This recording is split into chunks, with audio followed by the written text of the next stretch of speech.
on your screens, you should know that love is about to take over. Greetings, hello, hi, but of course, if we VIP Semhlabeni, then you get to call me Andama 2000 and I will be your host with the most right here on Select Africa TV's I Have a Crush on You. Please do remember it is season 2. Mbugeli, we are out in Durban. As always, we are here to try and get uthando for Usibusiso Uyonosbalelo on the show. Uti, he has a tiny little crush on Uspesihle, so you hang around to see how it all unfolds as Usibusiso is on a quest to find some new love. If now you are success ngomuntu ungasaba usibhalela on the email address down below, and tonight as Select Africa TV sizoksetha. It could be someone you're crushing on and you're trying to date romantically. It could be someone ozama ukusebenzisana naye because uthandiwe ketiki yakhe. Could be someone ofuna ukuthi ube umngane wakhe nje, nothing heavy, nothing major, but awazi uzoma-approach kanjani ngoba unegwababa. Ungavumi ukuthi linqobe. Sibhalele on the email address down below and we will sort you out.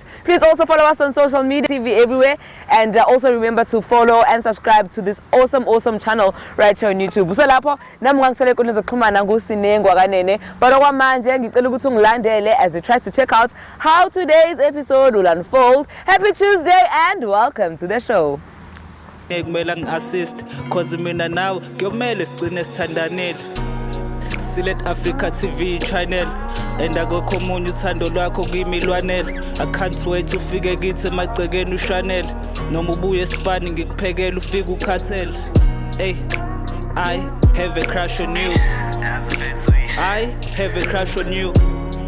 Funa siphile impilo soba u2 and please cela uvume tu cause mina I have a crush on you. Sanibonani emakhaya, igama lami nguSibusiso wakaHlongwa, ngibhalele la ilokhunjana iSelect Africa TV. Ngokuthi kunalomuntu engimthanda kakhulu enhlizweni yami, kodwa angazi ukuthi uzomisa kanjani, mhlambe uzongiphoxa, mhlambe uzongiqoma, angazi. Kodwa nje ngiyamthanda, nginethemba ngoba ngibonile le show lena einkundleni zokuxhumana ukuthi cha iyabasiza abantu. Vele ke la ekhaya kwasiza abantu. Ungasabi ukuthi uzokuphoxa, ngeke ayenze leyo nto kuphethe mina. Yabona uhamba la usuqonyiwe wena. Hayibo. Into akazenze ngayo yazi kanjani? Kahle usipesihle lo muntu yabo. Lo muntu lona uzwana nosisibami yabo. Unokufika vele ekhaya ngasonke isikhathi bahambe out bafike ubone semenzela nejuice lapha mayefika. Yena ayihlela ukuthi nje cha unenhliziyo enhle kubhuti wamngani kanti manje sengize ngathola nami sengifila yabo lo muntu ngiyamthanda leyana.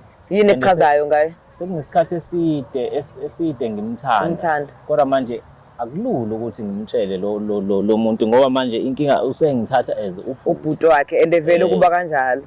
Thola kwesinye isikhathi uyafika usistera nabo bageza ngalena ngizoqanga ngimhlalise phansi yabo lokumbambezela lokho. Hayi phela siyahamba sijahile nani ngithi hayi kuleka ngizoqanga ngifayile ijuice. Ngimfakele ijuice kuthi angisho lento ngibuye phinde uyibambe shawo igwababa nami phela kodwa ngazi ke siswami okuchazayo ngayo Siphe. Ongichaza ngoSiphe natural. Mina ke ngithanda intombi enatural, hayi intombazane nje. Wema. Ngaze ngawathwala amachaphazelo it's fine vele ngoba uzanga ngami ngizokuyeka. Abakathi bengizokuphoqa. But ngoba vele uzile kumina it's okay. Ngisho ukuthi unatural. Akazipendi. Njengoba mina ngiyipendile. Angiqondile. Usho kanjalo. Ngiyaqhubeka. Bese. Akazipendile, akagcoba amaruji nani uyena nje yabo. Even though ethanda ugqoka ama-shorts njengawo it's fine, kodwa phela leyo soyilungisa. Awumdinge egqoka nama-shorts futhi unjalo. Hayi ngeke ngimdinge egqoka ama-shorts. Abantu besilisa nokulawulana. Manje mengase kuthiwa udlula kwi-phase empilweni yakhe where she actually wants to explore lelinye side lokuthi usefuna ukuyipenda, usefuna ukutry out inwele, uzomisa kanjani? Sekubonakala phela ngithi labo sobe sesithandana sekumele ngibe nemithetho yami njengendoda yabo. Naye mefika nemithetho yakho uzoba right nalokho. Eminye yayo imithetho ngizoyivuma nginankinga. Cha abafana basile shemu umhlaba wonke noma ungayapi. Okay, so how do you think your sisters would react to you dating uSiphe, assuming ukuthi namhlanje nizohamba la seNqomeni? Cha anginankinga mina nosisi bami yabo. ngizokwazi ukulokhunja ukukhulumisana nabo. Ya vele akekho umuntu ongekaphoxeke ngalesimo lesi yabo.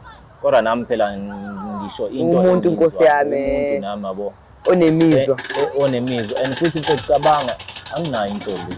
Uhleleleni ungabi nayo intombi? Ngifuna usiphesihle. Siphesihle. If ubona ukuthi uSibusiso uyisibusiso empilweni yakho, nawe uzobe isipho esihle kuyena, lena ngisazi ukuthi ufunani. Asami sombona mfethu Siphe. Asishone khona. Sone khona. Ayikho enye into. Ayikho enye indlela. All right, Mbukeli, thank you so much for tuning in. You're watching I Have a Crush on You and it is season 2. We're checking out uSiphesihle njengamanje ozoba isipho esihle sika Sibusiso, noSibusiso abe Sibusiso sakhe. No, you stick around ngayindawo. Umuntu ekuthiwa uyakhinda, kuthiwa siyafana ngeikhindi and abaqabanga banga cause look at us twinning, kinding, skinning. Ngihleli naye uSiphesihle, how are you darling? I'm good, how are you? Ngiyaphila. So igama lami nguSine. I am from the show I Have a Crush on You on Select Africa TV. So first of all, I want to thank you for coming out. Usiphi isikhathi sakho ukuthi uzongilalela ukuthi ngithini. Okay. Ngoba uvumile uze la. But then into esilethe la ukuthi there's somebody who has a crush on you njengoba ishow izisho I Have a Crush on You. Oh. So that is why you are here, because you are about to find out who that person is. Okay. So I want to check if you're comfortable with that, if you can continue, right? How are you feeling? No, anginankinga. Awunankinga? Kuthi nje ngimangele ngabe uba mhlawumbe loyo. Umuntu omaziyo, so you'll find out soon. I'll keep it as a surprise for you, but definitely it's someone omaziyo kakhulu futhi umjwayele nje. So mhlawumbe singakushock ukuthi how kanti wena. Okay. Yeah. I can get. Oh, you know, no problem. Anginankinga. Are you in a relationship? No. Manje cabanga impendulo yakho. Cha, angikho relationship. Are you looking to be in one nombusa right ungaminglish? Ngiright kwamanje. So ukusho ukuthi lo angisho ukuthi uconvince kanjani laba ngezingene? Angazi. What if soulmate yakho or what if lona bambo lwakho lolu? Hayi, What if angazi. uye lo umkhalela uzalwa? Oh, mhlawumbe ke. Uzobona masubona. Uzobonakala mase ngimbona. Ngenzeka mhlawumbe ukuthi nami umuntu engine-crush kuyena kodwa ke. Okay, I hope it is the person you have a crush on. Yeah. So ukusukuma kwami la kuzongena yena azothatha indawo yami la ngihleli khona and then you'll find out ukuthi ubani. So we'll talk about other things mangabe senibonene because I'll still talk to you after. Oh, okay. I-date yenu. All right. Is that cool? Yeah, it's okay.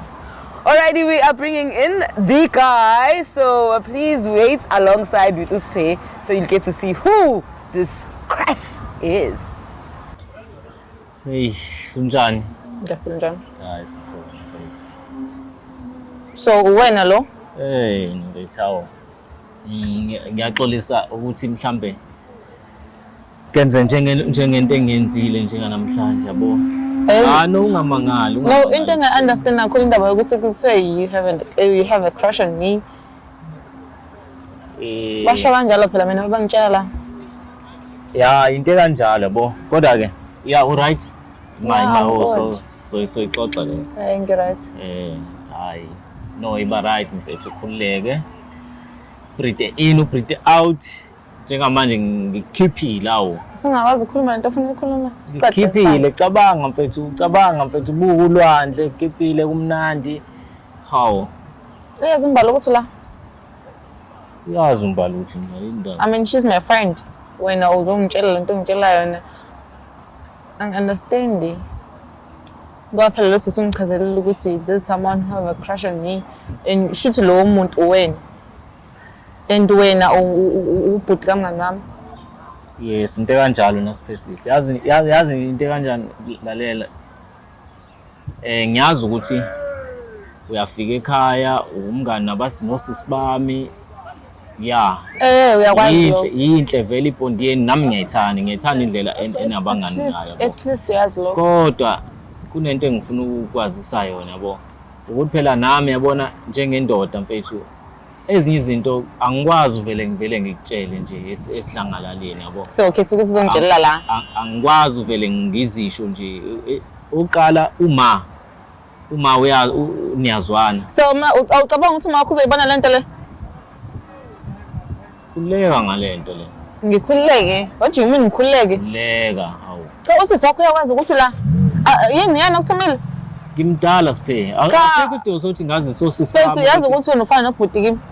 Uyakwazi lokho cha uyakwazi yini ukuthi ufana nobhuti wena kimi I mean yazi ukuthi understand angifuna uku-understand lento angifuna ukuyizwa because angazi and lento lo ngithelona la angi-understand imalalela hlisa umoya hayi bosibo mana hayi bo ufuna amanzi mhlambe cha angidinga amanzi mina sibu iyangithusa lento le wena ufana nobhuti kimi I mean ngihlezi ngibakini ngilala ngenze yonke into yazi ngisho lutho cha ukuthi noba ngiyasho lutho okay awushongo lutho kodwa mina ngitsheliwe la ukuthi kuthiwe kuzokwenziwani la yes ngiyakwazi lokho angasho lutho awukakezwa nanokuthi ngikubizeleni usiyabhoka ngolaka hayi ngeke okay uso right ungakhuluma mfethu khuluma nje because ngijahile uso right cha ngiyabuza uso right khuluma phela nje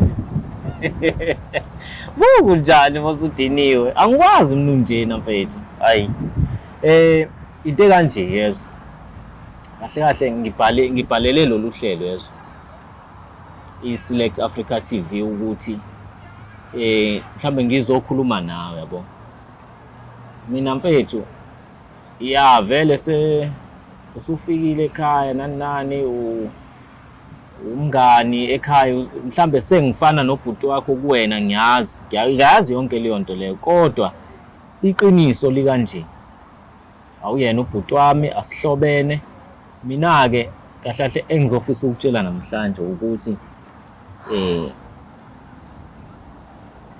sibe ungangiphoxi mfethu ngiyazi ukuthi lento izofika kabuhlungu kuwena kodwa ngiyakuthanda mina hey hayibo buka lalela nginayo indlela lalela nginayo indlela sukusengala ke mfethu nginayo indlela ukuthi sizoyenza kanjani akho into engizoyenza mina ish wathi una indlela esizoyenza mina ngifakelani akho into engizoyenza mina angisengisho ukuthi ayikho into ezokwenzeka phakathi kwami nawe usho uma uthi mhlawumbe awusafuni ukuthi ngivashe mhlawumbe usuyangixosha ngale ndlela because awukwazi ukuthi ungavele ungisukele nje uzongitshela ukuthi uyangithanda hayi awukwazi ungavele ungisukele nje ukuthi uyangithanda ngihlezi ngivasha kini mfethu ngihlezi ngivashela abangani bami abosisi bakho uyakwazi lokho imalalela mfethu lento le ikanje yezo lalela yazi ukuthi uthando awulitholi mfethu mhlambe yini mhlawumbe khona engangakwenza ukubonisa ngathi mhlawumbe mina ngiyakufuna angazi angisazi angazi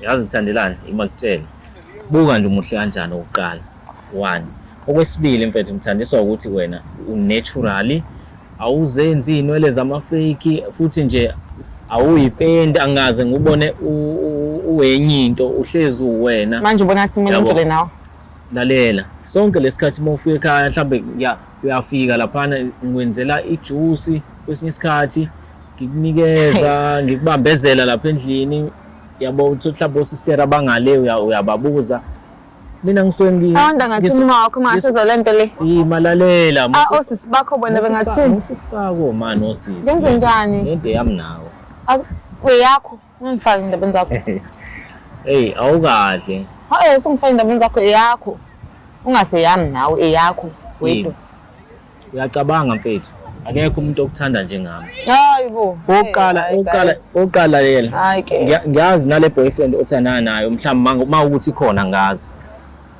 yavele yakushela nje mhlawumbe private emgaqweni ngijabulisa ukuthi ungilethela how much more ngijabulisa ukuthi ungilethela ucanga mhlawumbe yonke engijabulisa leyo how much more mina uyacabanga angicela mfethu angifuna ukuyizwa lento leyo ukukhuluma ngayo ngi-right angeke kuze kwenzeke ngikufuni ngisho noma ngabe bekhona into ebencane bengenzeka ngeke ngize ngikwazi ukuyenza ngisho noba mhlawumbe bekuthiwa khona luthando enginalo ngawe mhlawumbe lokuthi wena ube boyfriend yami bengeke ngize ngikwazi vele ukuyenza leyo nto leyo sungibamba sisumoya hayi yazo ulo ikhipha kimi mfethu kade ngikuthanda nobhuti wami nento le yenzayo hawu hayibo wazayikhipha kimi mfethu sibu hayibo asikhulume kahle kwenye ngibona ngathi mhlawumbe ngidinga uthando kanye angikho lapho mina uzungitshela ukuthi noma ke asenze kanje okay kulungile noma ungasangitshelanga ukuthi uyangithanda nani okay ima wo noma ungasangitshelanga ukuthi uyangithanda it's fine noma ke mhlambe ke noma ungithembise ayikho into engakuthembisa yona mhlambe usazobuya icabangisise ayikho into engayicabanga kodwa ngicela ungaphoxeki futhi ngicela ungayishintshi indlela owenza ngayo yabo ungathi ngoba nakho sengifike lana ngakutshela lesigaxa lesi mhlawumbe usuje uzoshintsha indlela okwenza noma Leza into engayikhuluma nawe njengamanje. So besikhuluma. Kuzo zonke nje into ebengikade ngicabanga ukuthi nje. I mean I was surprised mangaba ngikubona ukuthi wena kanti lona. Mhlambe singathola esinye isikhathi ukuthi sikho isikhathi ngosola nawe mina njengoba ngisho ukuthi akho relationship engizoba kuyona nawe mina. Awu mfethu. Cabanga mfethu. Yini khona into engayenza kwenye inebonisa ngathi mhlawumbe khona into engiyifuna kona ngiyakufuna. Phambi kwamakhamera. Yimi ekufunayo. Yini into eyenzayo anganini. Engizungizela. Cabanga manje phambi kwamakhamera mfethu bazothina. Uyacabanga ukuthi awukwazi ungitshela ayikho into okungibonisa yona ukuthi mhlawumbe uyangithanda. Ngihlezi ngivakasha kini kodwa manje uzongibiza lapha ngamakhamera uzongitshela into ongitshela yona angeke ngize yenzeke leyo nto. Hawu. Into engeze yenzeke leyo. Ngiyazi ukuthi wena ukazi ukubone lokho ukuthi ngeke angifuni vele. Mina bengihlezi ngikukhombisa mina. Ubuhlezi ngibonisa? Bengihlezi ngibonisa mina ukuthi ngiyakuthanda. Yabo. Ukuthi phela kunzima mfethu ukuthi ngibonise ekhaya yamajini. Ngiyengwazi ukubonisa ekhaya. Mhlawumbe ukube mhlawumbe kuthiwa ke mhlawumbe awuzwani mhlawumbe awufiki ke ekhaya noma uyazwana ke nizwanela lena ke mhlawumbe ngabe kade ukubonile lokho yabo. Ma inkinga usuke usekhaya. That is why ngikhiphele la mina. Masiphuma la ngicela siyodla. Angifuni. Ubona ukuthi ngilambile. Hayi, sipe yini ngani? Ngiyasho angifuni. Hawu. Angifuni. Hawu. Angifuni ngeke ngize ngikwazi njengoba ngisho ngize ngikwazi. Ngicela. Ngeke ngize ngikwazi ukuyenza lento futhi uphilo sisi. Hawu. Hayi, stay. Hawu. Hawu mama. Manje kwenzakaleni ngibona usuyahamba manje usiphe. Yo, angazi noma sengimoshile mfethu. Indaba utheni? Ungidubile nje uhambile. Kufike kanjani kule point ukuthi akudube? Like what went wrong? What did you say? What did you do ukuze uruvile waduba nje? Eish. Impeleni ngimtshelile mina ukuthi ngiyamthanda yabo. Wangitshela ukuthi inkinga yazi ngiphethwe ikhanda ke manje straight akana manje sengimosha izinto eziningi manje even ekhaya ke manje angisazi mina ngiseka kanjani so kumoshe ukuthi angeke kusalungiseka ukuthi even nibe cordial nasekhaya ukuthi mayifike ekhaya yabo nje bedubile nje bedube wahamba manje nawe sisangwazi bolapha kanti bengithe usigade yabo bengivela phela angikwazi ukuthi kuyahleka no ngiyaqinisa ukuhleka angikwazi phela kodwa ukuthi ngingalalela inkulumo yeni because manginika ispace ngizongenzela ukuthi ukwazi ukukhuluma kahle ukhululeke ngingekho mina ngingenelele mase sengidingeka so bengeke ngikwazi ukuthi ngihlale la ubuzokhuluma kanjani ukhululeke ngikhona yena ubezokhululeka kanjani ukuthi akhulume nawe kukhona mina phela ungakhohle ukuthi mina naye asazana wazi wena ubengeke akwazi ukuthi azi express kahle ngila so that's why nginishiyile ukuthi nikhulume noyithu ya ngiyakuzwa sisi ngiyakuzwa kodwa ke manje but I think into esengalungiseka maybe udube namhlanje because isalungiseka angithi ngikutshela ngeperspective umuntu osifazana kuyenzeka ukuthi umuntu nikhulume nigejane manje ngoba njengamanje uzwe lokho akuzwile angazi noma ngizothi ucikekile noma ucasukile noma ubetrayekile yabo lo muntu ucasuka yeah kodwa phela ngithi ulaka lisazokwehlona uma ucasuka 5 days okugcwele ucasuka namhlanje ngakusasa usungcono ngalalanga kube kuye umbonile yazi no but I think into ongakwazi ukuthi ngisho kuthiwa anithandani ke but ungakwazi ukuthi nilungise ukuthi at least nibe cordial manibonana kungabi awkward akwazi ukuthi aqhubeka afike ekhaya kungabi angafili ngazathi yabo athi athola amanzi mfethu yazi liyangane ngiyayithanda liyangane ngiyayibona namanje yabo